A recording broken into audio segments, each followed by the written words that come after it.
Hello hi everyone, అందరికీ నమస్తేనండి. Pesarattu with tomato chutney చేయబోతున్నాను. ముందుగా ప్యాన్ పెట్టుకొని అందులో 1 టీ స్పూన్ ఆయిల్ వేసుకొని వేడయ్యాక 5-6 పచ్చిమిర్చిలను వేంపి ఒక ప్లేట్లోకి తీసేసుకోవాలి. ఇదే ప్యాన్లో 4-5 టమాటాలను ముక్కలుగా కట్ చేసి వేసుకొని 1/2 టీ స్పూన్ జీలకర్ర కూడా వేసుకోవాలి. గుప్పెడు కొత్తిమీర, 4 వెల్లిపాయలు, ఒక చిన్న ఆనియన్ను ముక్కలుగా కట్ చేసి వేసేసుకొని ఉడికించుకోవాలి. దానిని చల్లారనివ్వాలి. 2 చిన్న గ్లాసుల పెసర్లకి 1 గ్లాస్ రైస్ వేసుకోవాలి. వీటిని కడిగి నైట్ అంతా నానబెట్టేసుకోవాలి.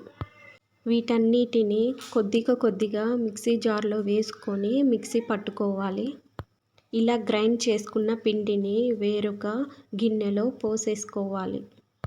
చివరిగా గ్రైండ్ చేసుకునే జార్లో సన్నగా కట్ చేసిన కొత్తిమీర, 4-5 పచ్చిమిర్చీలు, కొన్ని అల్లం ముక్కలు, సరిపడా సాల్ట్, తగినన్ని నీళ్లు పోసుకొని మెత్తగా గ్రైండ్ చేసుకోవాలి.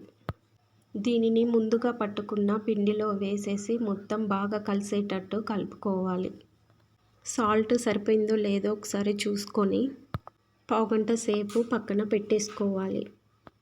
ముందుగా ఉడికించి పెట్టుకున్న టమాటోలను, పచ్చిమిర్చిని గ్రైండ్ చేసుకోవాలి. టమాటా చట్నీ రెడీ అయిపోయింది. పెసరట్టును ప్రిపేర్ చేయడం కోసం స్టవ్ మీద ప్యాన్ పెట్టుకొని వేడయ్యాక పిండినంతా ఒకసారి కలుపుకొని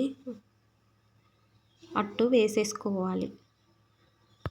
సన్నగా తరిగినటువంటి ఆనియన్ ముక్కలు, అల్లం ముక్కలు, కొత్తిమీరలను కట్ చేసుకొని పక్కన పెట్టుకోవాలి.